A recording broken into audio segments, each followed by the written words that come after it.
Welcome back to Brushstrokes and Battlegrounds. So, as you saw by the title of this video, we're going to be doing the same thing that we did last time, but for the Americans. So, three main tanks that we're going to be doing today. Well, just three tanks. Actually, the Bradley is an infantry fighting vehicle, but you get the point. So, the first is the Holy Abrams, the box, the kind of the staple of the American military tank. If you're wondering why I have two 50 cals in there, it's because the 30 cal kept breaking whenever I tried taking it off the sprue. So yeah. Second tank we got today is the M60 Patton, a much older tank. As you can see, we got the little turret up there, and it's actually quite a nice model. The underside looks a little silly, but without the turret, you can kind of see all that definition and stuff. It's a nice model. I like it. And then my favorite model. I love these things so much. The M2 Bradley. They're awesome. Just for a little size comparison, that's the Patton. The Bradley's slightly taller than it, even though it's an IFV. IFV means infantry fighting vehicle, for those who didn't know. So we'll be painting those in a winter camo today. Just like we did with the Soviets. Of course, I'll begin to make more videos about stuff other than winter camos, because, that'd be kind of boring if I didn't. Anyways, let's get into painting. So, for painting today, the paints that I'm going to use is dark green. Any dark green will work. The US dark green, that's a really nice paint by Vallejo. This leather brown, a khaki gray, any gunmetal gray, white, and black. Any white and any black will work. Any colors of close enough variation will work. And then I'm just using some average size paintbrushes. So there's the Abrams. I'm going to start by mixing a little bit of dark gray into that US dark gray, and then, diluting that with some water, so that when we plaster that all over the tank, it dries nice and evenly and in a good coat. So I'm just going to put that all over the tank. Be as messy as you want with it. I'm getting it on the treads and the tires because I'm just going to fill those with snow anyways, so it's okay if you get them green. Make sure to do the turret. Just get that green all over there, and then give it a little bit of time to dry. So if you want to add texture to the paint without using any pastes or anything, you can push your finger into the paint when it's almost dry, like it's a plasticky kind of consistency, and that'll keep your fingerprint in there, and it'll kind of look like how the sides do on the tank right now. So we're going to do something called dry brushing, and we're going to start dry brushing by getting the tip of the brush the smallest bit wet. So just wet your finger and rub it into the bristles, and then try to get as much moisture out as you can. So then I'm going to take my leather brown. Again, any light brown like this color will kind of work. And then I'm going to get the brown all up in the bristles of the brush. Then I'm going to wipe all of the paint except for the smallest bit away on a piece of paper towel. And I'm just going to try to highlight the edge with the dry brush. So this just gives the edges a little bit of highlighting so that, they look pretty and they kind of stick out.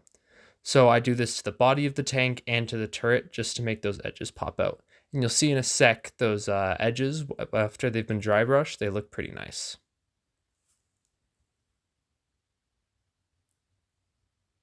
So as you can see, the edges start to pop out a little bit more, and it's just kind of a quality of life thing. Remember to do the cannon because the cannon will start to pop out. So for camo, I'm going to be using some Q-tips and just the white that I have. So you can do this by hand, but I prefer to do the Q-tips because they give a much more camouflagey appearance. So I'm just going to dip the Q-tips in the white, and then whenever you press the Q-tip against the body of the tank, it forms a nice circle, and then you can kind of use that to shape your camouflage patterns. So I just cover the entire tank in these camouflage patterns. If you don't have to water your paint down too much for this, especially if you want texture, but whatever works for you. So you can see I'm going all over the turret as well, just leaving some camouflage everywhere. And then I go in with a small detail brush, and then I fill in the places where the white isn't as strong because just the Q-tip and the way that it works. So I just fill it in with some more white paint. make sure to do the cannon on the turret as well. But remember to leave space for the black paint that we're going to put on later to help accent that camouflage. So just remember to leave space. Speaking of black, I get some black, put it on a Q-tip, and then I make sure that all of the black camouflage is touching a white piece of camouflage. So just start putting those black pieces of camouflage all over the tank, but make sure you wait until the white is dry or else you'll get a weird gray mess. So you can just start to add that black, and then like what we did with the white, you can go in with a detail brush and fill in any of the spots that you can still see green through. It shouldn't be as bad with the black, but you still have to do it. Should still do it at least.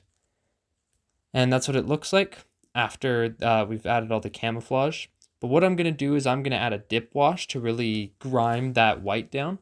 So I'm just going to use some white glue, that same leather brown that we used for the dry brush. I'm just going to add a little bit of white glue to that leather brown, and then I'm going to heavily dilute it with some water. So then when I mix it up, it's going to be just like paint, but it's also going to be able to stick to the surface because of that glue. So I put that mostly on the white spots of the tank. You can put it everywhere if you want to keep some coherency. But yeah, I put it mostly on the white surfaces of the tank. And then I leave it to dry for about 10 minutes, and then I go in with a paper towel and then I dab it all off. So yeah, you can see here I just take a paper towel and then I get all the surface pieces off. Don't scrub away because you could scrub the paint off. But yeah, just dab, and then all the white spots will start to look a little bit more grimy. So now we're going to dry brush again, but using a gunmetal. We're going to do that on the treads. Again, it doesn't have to be super nice or pretty. This is just going to get covered with snow anyways. Speaking of snow, it's the same snow mixture as I did in my other video. I will come out with a video on how to make this snow mixture because it's quite nice. But it's just baking soda, white glue or Mod Podge, and white paint.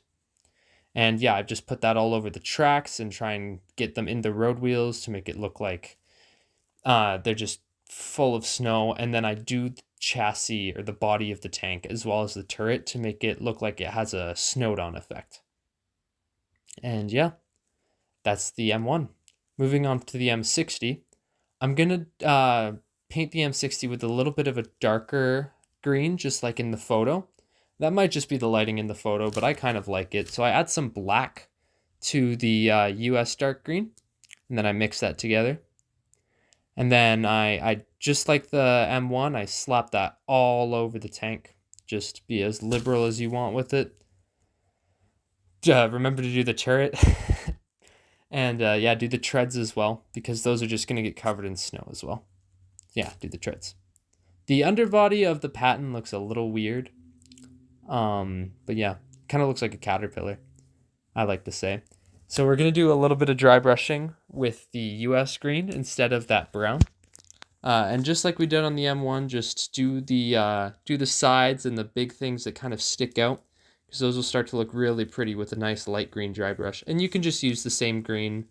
I'm just using the US dark green because it's just a lighter green than the darker green that we use for the Patton. And you can see how the edges are kind of sticking out, highlighting, looking really pretty. So now we're going to do a little bit more of an intense dry brush with some white. So I'm going to do this exact same dry brushing tactic again, but I'm not going to take all of the paint off that brush. I'm actually going to keep most of it on there. But I'm still going to move my brush around the tank just like I would normally do with a dry brush. And then I'm going to do the treads as well. This kind of gives it a more frosty, snowy appearance instead of a camouflage.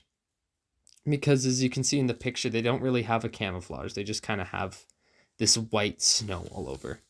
Again, speaking of snow, I'm just going to put this snow all over the tank. I'm going to clump it in areas that it looks like there would have been snow on.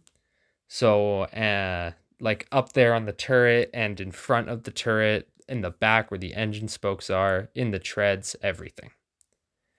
Now moving on to the M2, I'm going to do green kind of close to the color of the M2. So I'm just going to mix some dark green in with that US dark green to kind of make a more greeny, not camouflage green color. Remember to do the turret and the treads. Just slap that everywhere on the tank. And then I'm going to do the same dry brush that I did with the M1 with that light brown. And it's just going to make those edges pop a little bit more, like you can see there. Especially on the rivets of the tank, or the IFV, whatever you want to call it. The Bradley, I'll just say. And then, as you can see in the picture, I'm going to add a little bit of camouflage. Just a couple of stripes all over the tank. Just kind of give it that winter camo appearance. So I'm just going to go starting from the top and down the sides where that riveted armor is. And you can do the front as well. I'm kind of going to go with a upside down V or an A, like incomplete A at the front. Just kind of give it that winter camo appearance. And again, you can be very liberal with this white. There's no pattern I'm trying to follow. And you can go in later with some thicker white or just with a detail brush and fill in any places you missed or any places you'd like there to be. Or if you're white, you might have to do a couple of coats with the white just because it's white on a darker surface. So I just go in with a detail brush and I fill in all these places where there's still green.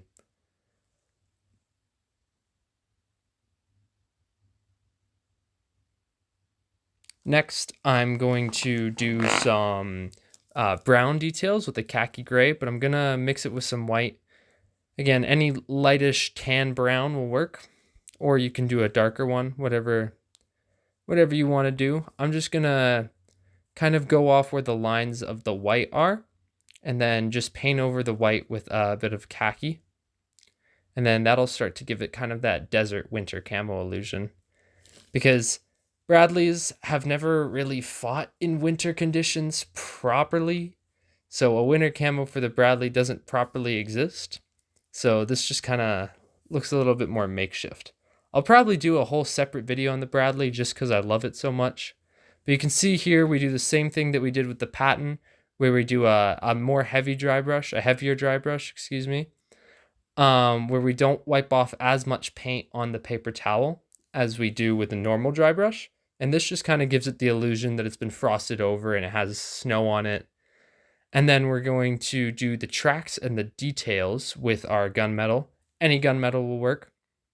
And there's a little shovel here that I just wanted to pick out with some gunmetal. And then there's a couple of bars. I don't know what they are, probably tent poles or something. Just right there to the left of the turret. You could also do the rivets with silver if you'd like, or gunmetal, but that would take a really long time. And I put too much gunmetal on the table, so I'm just going to paint the treads with gunmetal as well. And then I'm just going to cover them in snow.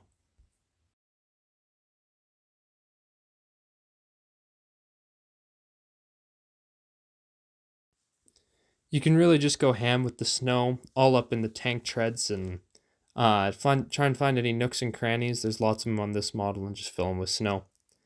But yeah, that's all three models. Roll the montage.